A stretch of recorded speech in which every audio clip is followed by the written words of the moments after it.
Uh, ni matumaini yangu mmeamka mkiwa wazima, nami nimeamka nikiwa mzima.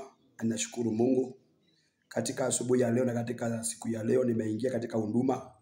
Kwa hivyo wewe unayetaka huduma na maombi ama advice ya ndoa yako, advice kwa kazi yako, advice kwa kila kichote kile unachohitaji huduma yake, nimeingia katika huduma mahali hapa katika taifa la Kenya, Machakos, Kilimani, Kiambu, Kenyatta, Kiadhimioni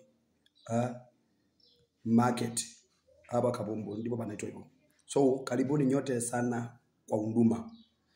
Pia ukitazama kazi ya Mungu ni nyingi. Kazi ya Mungu ni nyingi. Ukiangalia hapo hakuna